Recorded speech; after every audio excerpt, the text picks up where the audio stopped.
Buenas tardes, vamos a empezar el taller en su segunda sesión del Big Brother al Big Data. Mi nombre es Miguel Hernán. La base de este taller es la constitución de estructura a través de la observación de los espectadores de lo que quiero que se materialice en la construcción de un libro. Y bueno, vamos a pasar a ver la presentación para que no se haga muy largo. Lo estoy grabando para que se pueda ver sin necesidad de estar presente a través de Zoom.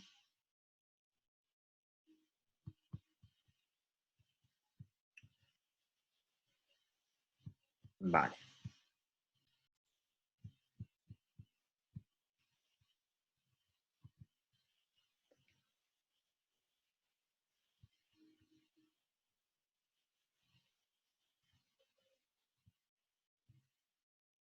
Es el segundo taller. El primer taller tuvo lugar el 14 de abril y dado que tuvo bastante éxito de convocatoria y de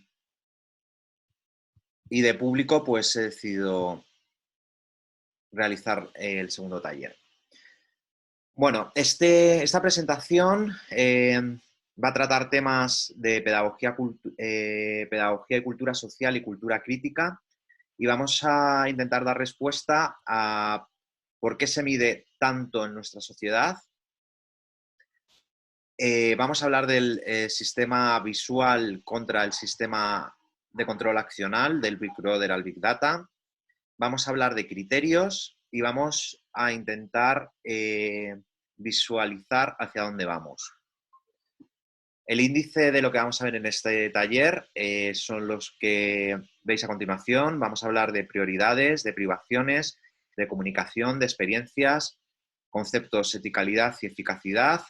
Vamos a hablar de criterios, nuevos paradigmas o modelos, el concepto sobre la edad de bronce, el individuo, la educación libertaria, de la posverdad a la era de la vergüenza. Vamos a hablar de globalización, de datos, de psicología y sociedad y el valor de las artes. Empezamos con prioridades. Hago una diferenciación entre lo que es urgente y lo que es importante. Esta crisis que iniciamos a raíz del COVID-19, aunque no quiero vincular la presentación a tratar este tema, del cual estamos todos bombardeados, ha hecho, según mi perspectiva, patente una cosa. Hemos identificado lo que es urgente, pero queda mucho trabajo para identificar lo que es importante, ¿no? Lo importante previene lo urgente. La sociedad ha encontrado los criterios de urgencia, pero falta por definir los criterios de importancia. Y desde mi perspectiva, y que sirva ya que para toda la presentación, todos los datos que aparecen aquí son visiones mías particulares que se pueden extrapolar o no. O sea, esto es una elección del espectador. Desde mi perspectiva, los criterios que determinan o que son importantes dentro de una sociedad son el arte, la cultura como actividad esencial o en el que se materializa tanto el arte como la cultura, que es en la educación, ¿no? La ciencia que materializa esos aspectos que a priori están vinculados a conceptos abstractos o de ocio. Esta frase inicial la escribí en los primeros días de confinamiento y dice lo siguiente: que apoyamos y agradecemos el trabajo del personal sanitario, de limpieza, supermercados y transporte, etc. Es un hecho, pero tengo mis dudas si está calando en la población que otras profesiones como la cultura, el arte o su materialización más oficial, la educación, son claves para el desarrollo de las civilizaciones. Es un poco un párrafo resumen de lo que para mí es urgente, lo que para mí es importante, ¿no? Lo urgente no siempre es lo importante. Otra de las prioridades que considero a tener en cuenta como aspectos importantes en la actualidad es la creación de nuevos modelos, tanto en lo político como en lo social y en lo económico y en todos los aspectos que rigen nuestra vida diaria. Otro aspecto que considero debe ser prioritario es que los economistas ejerzan su ciencia en el momento actual. tengo la sensación de que los economistas en la actualidad su trabajo se rige en prever acontecimientos futuros, ¿no? Pero muy pocos economistas conozco que operen en los momentos actuales, ¿no? Otro concepto prioritario es el modelo de Estado, que veremos más adelante con el enfoque comunitarista de Sandel. El Estado pierde identidad y eso hace que los individuos dejen de encontrar referentes medios en cuanto a estructura estatal, ¿no? Como lo veremos más adelante.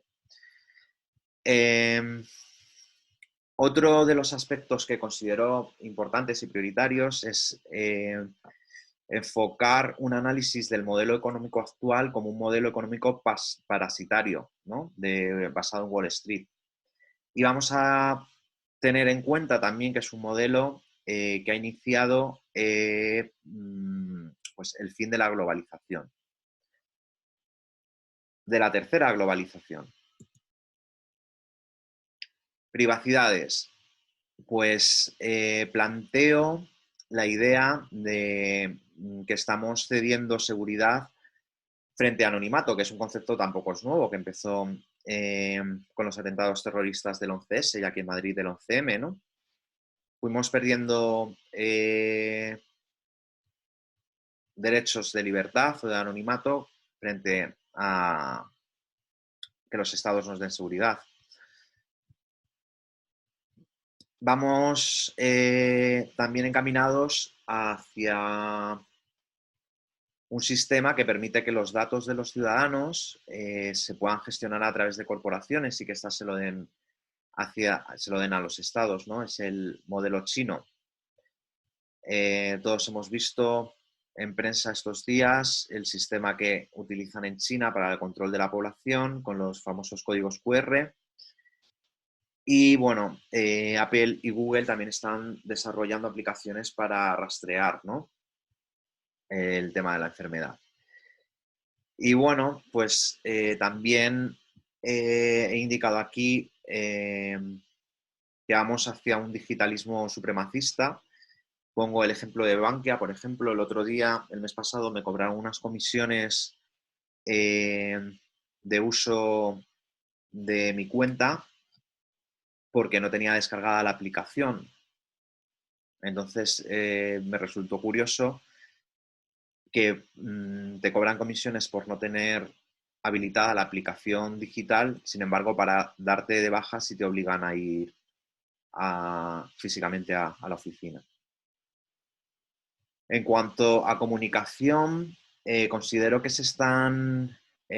las organizaciones se están lucrando a través de un nuevo lenguaje de comunicación basado en una responsabilidad social corporativa. He puesto como ejemplo el vídeo de Bankinter, aunque no me desagrada del todo, pero bueno, al final se está utilizando la empatía con lo social para conseguir un beneficio económico. En cuanto a la comunicación interpersonal, veo que vamos hacia un modelo de relación a lo japonés, muy visible ya en la generación Z, esos niños que nacieron a partir del año 2000, que tienen pues ahora 15, 16 años, 14, en el que simplemente son felices pues encerrados en su casa y con poca relación exterior. Un ejemplo de experiencias es estos mensajes que surgieron en redes de personas que rechazaban a personal que estaba expuesto al COVID. Se produjo una intransigencia y un autoritarismo basado en ideas malinterpretadas por los propios ciudadanos, ¿no? Que se radicalizan y señalan y acusan al diferente o al implicado. El concepto de eticalidad es un concepto que se acuñó por el grupo artístico Arpol en 2018 y se define como un equilibrio entre la ética individual y la moralidad colectiva. Este colectivo surgió como una crítica al mercadeo del arte. La eficacidad como concepto la atribuyo no como término, sino como concepto al enfoque comunitarista de Michael Sandel. El comunitarismo es una corriente sociológica y filosófica que cree en los lazos y redes comunales, ¿no?, de la comunidad. Aboga porque las personas se hagan preguntas y, a diferencia del utilitarismo, los comunitaristas tienen una perspectiva moral de las relaciones comunitarias. Los ciudadanos tienen carencias a la hora de detectar su identidad con respecto al Estado. Este hecho en sí supone un replanteamiento de nuestra idea de libertad en comunidad. El concepto viene enlazado de estos dos conceptos, de eficacia y equidad.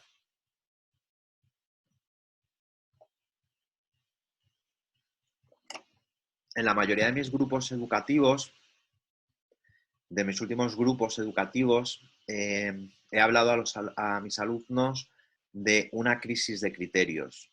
¿Qué es un criterio? Es una regla o norma por la cual se establece un juicio o se llega a una determinación. Y también es la opinión o juicio o decisión que se adopta sobre una cosa. Los criterios en la actualidad son muy poco estáticos, deberían serlos, ¿no? De ahí que se produzca una crisis de criterios.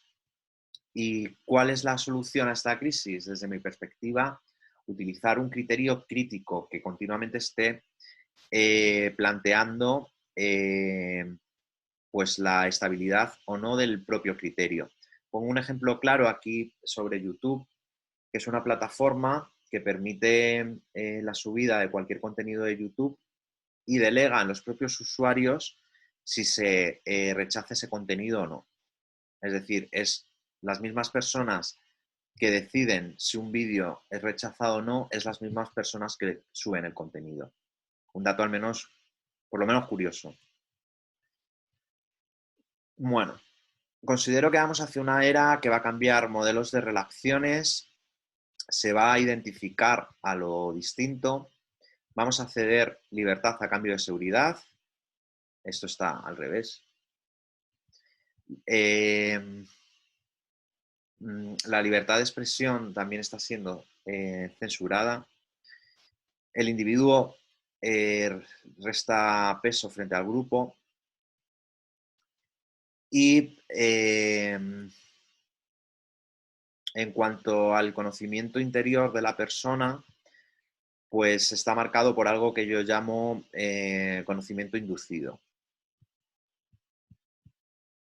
Vale.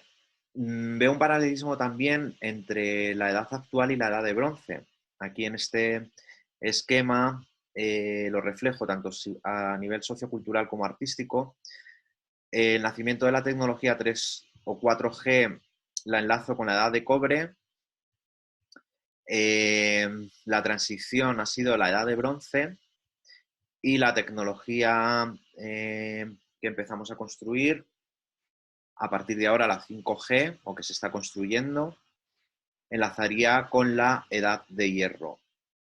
En cuanto a lo social, en cuanto a lo artístico, hubo una edad, en cuanto a lo artístico centrado en el Estado español, hubo una edad de oro en el siglo XV-XVI.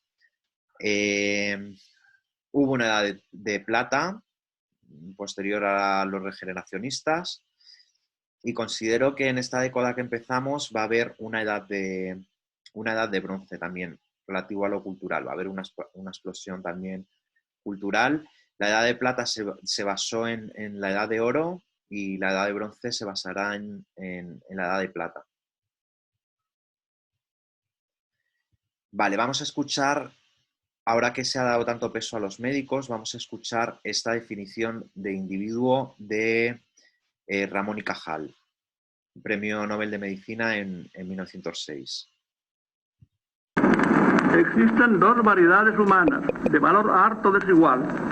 El hombre rebañego, modelado por la tradición y la rutina, y el hombre nuevo, forjado por autorreflexión.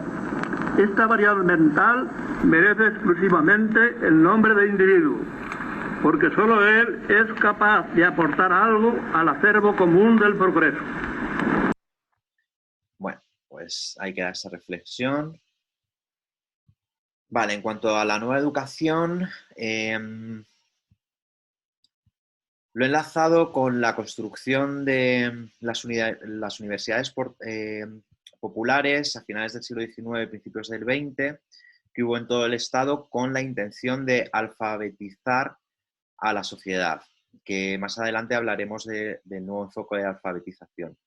La Universidad Popular Asturiana, que nació en 1896, la de Valencia en 1903, la Segoviana en el 19, Cartagena en el 31, la Escuela Nueva, que fue el inicio de una relación entre este nuevo tipo de ideologías con el gobierno, con lo institucional, las misiones pedagógicas que surgieron al principio de los años 30 con la República, con la Segunda República, la residencia de estudiantes en 1910 y la Escuela de Señoritas, que es la adaptación de esta corriente en Madrid para las mujeres.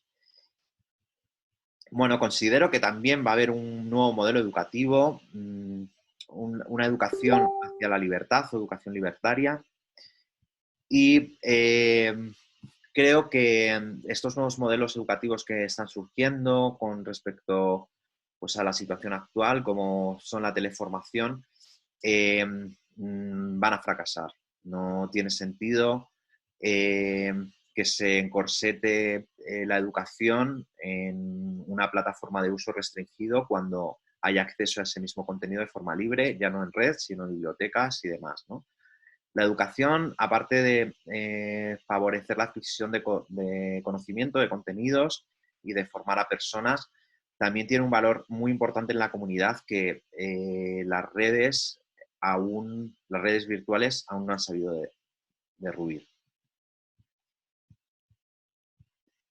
Bueno, de la posverdad a la era de la vergüenza. Esta transición en la que nos encontramos, yo creo que es el fin de la época de la posverdad, de la sociedad líquida, a la era que he llamado de la vergüenza, en el que las verdades no se sostienen. Venimos de una época de bulos, de face news, a una nueva realidad en que la mentira no se sostiene. Leí hace poco el concepto de mentira como concepto de parásito de la verdad. Lo que no funciona es mentira, lo que funciona es verdad. Pues en esta época considero que el nuevo analfabetismo es la gente que no hace reflexión de sí mismo, de las situaciones, la gente que se aferra a un ideal y lo considera como cierto sin reflexionarlo, es ese nuevo analfabetismo.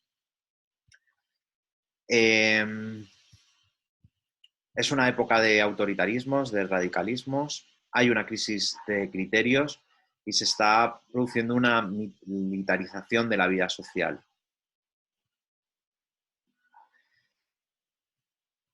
Hay incultura en la forma de relacionarnos, estamos enfocados en una visión distorsionada de lo que es real, quizá porque hay focos distractores, una irrealidad de lo virtual, crisis en lo educativo. A mis alumnos siempre les digo que la educación nos permite ofrecer criterios válidos. Hay un abandono a nuestros mayores. Leí hace poco un artículo en el diario en el que decía que nuestros mayores son expertos en distanciamiento social. De hecho, llevan décadas distanciados de nosotros por esa dejadez, ¿no? Y por esa visión también distorsionada de las personas en nuestra sociedad. Hay una cierta desintegración de las democracias y se ve tecnocracia, ¿no? O sea, hasta qué punto los gobiernos son los que dirigen las acciones de lo que sucede en un país. Vale. cuanto a globalización, un dato curioso que se ve aquí en este gráfico, el concepto de madrización surgió en el año 2010 para etiquetar una imagen de las 4 torres de Madrid, y todos los contenidos que hay sobre madrización en red están vinculados a mi proyecto, pero sí que es cierto que una vez que lo creé intenté buscar en el año 2010 en Google, y en la única nota que había era este comentario en Yahoo Respuestas en el que preguntaban que si la globalización también se pudo haber llamado pelotización, esferificación o volación. Y había aquí el comentario de un anónimo en el que decía que podía haberse llamado madrización, ¿no? Me pareció curioso. Pues este concepto de globalización que vemos tan nuevo no lo es tanto. Ha habido varias globalizaciones a lo largo de la historia y ha habido también varias revoluciones industriales, y creo que los fines de cada globalización han coincidido con un cambio también de sistema de producción. Ahora vamos hacia una recentralización y una simplificación de los procesos de producción. Vale, bueno, esta parte de datos simplemente es descriptiva, ¿no?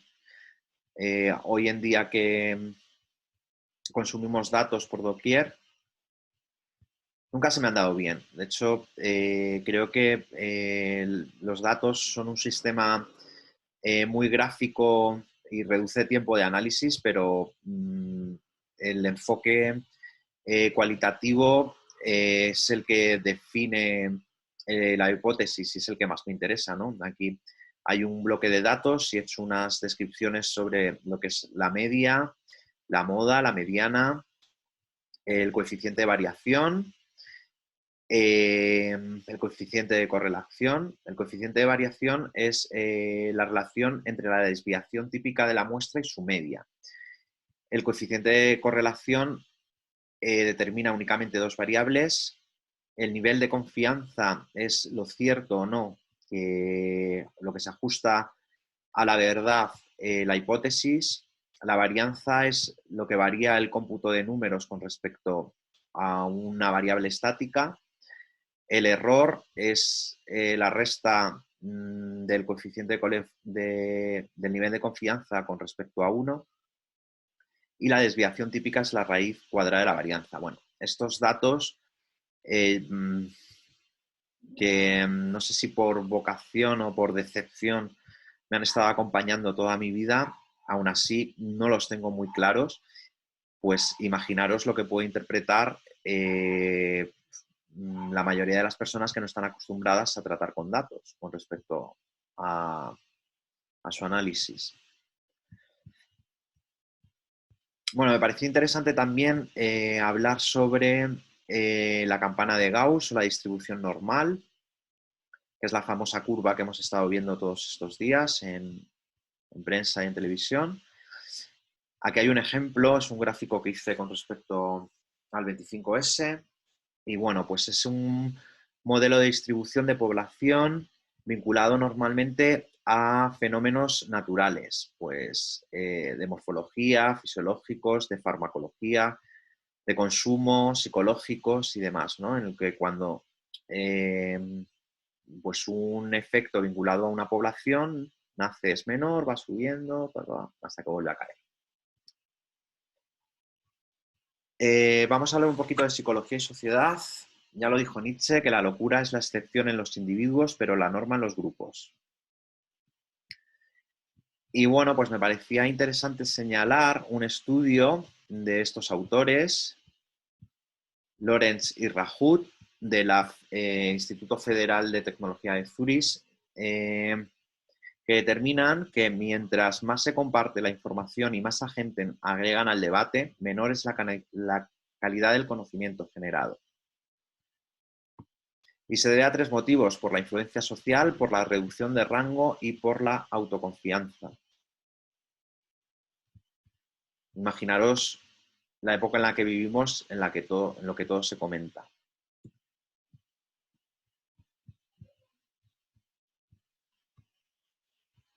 Vale, vamos a ver un esquema sobre pensamiento colectivo.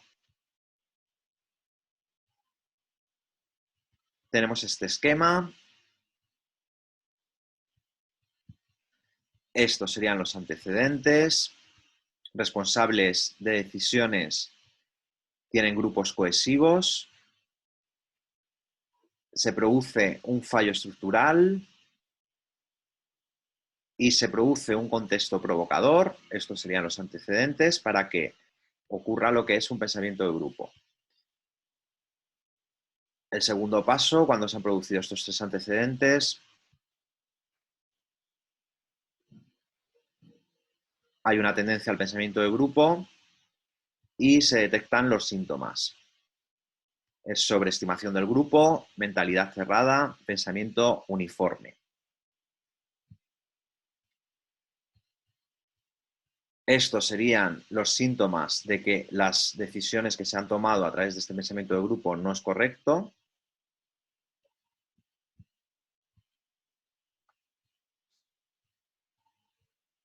Y bueno, es un esquema sacado del modelo de pensamiento de grupo de Janis en 1983. Y por último, he sacado una representación gráfica de autores de una época con bastantes paralelismos a la actual. Son todas obras hechas en 1918, anteriores o posteriores a la gripe española. Sabéis que duró varios años, pero bueno, este sería el inicio. Esta es una obra de Fernand Léger, autor representante del cubismo francés. Mujer de ojos azules, Amadeo de Modigliani. Una autora brasileña, Tarsila do Amaral, autorretrato. Pasó épocas en España, en Europa, en Barcelona, París. Y por último, La familia, una representación del expresionismo austriaco.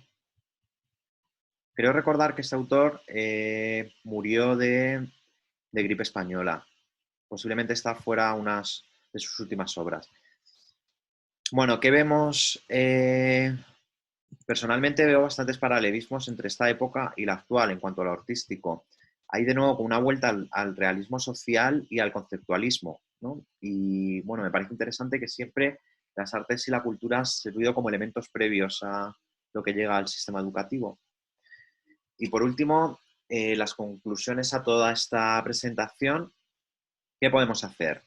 Pues trabajar en la medida de lo posible para fomentar el acercamiento a través de la reflexión, asertividad vírica ante el totalitarismo, también se contagia, ¿no? Los radicalismos, alfabetización del borreguismo, con todos mis respetos, hacia la masa.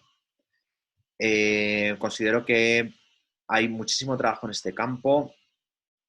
La pedagogía es una ciencia de metodologías y de técnicas, pero requiere apoyo de más profesionales como comunicólogos, docentes, artistas, gestores, sociólogos, antropólogos, para llegar a esta alfabetización contemporánea que es la falta de reflexión. Trabajar lo importante para evitar lo urgente y no olvidar la metodología cualitativa, que es la que profundiza la hipótesis. Los datos están muy bien si se saben leer y son ciertos, pero la metodología cualitativa es la que profundiza en la hipótesis. Bueno, pues hasta aquí la presentación. No sé si lo subiré a YouTube o no, espero que os haya resultado de interés. Y nada, muchas gracias.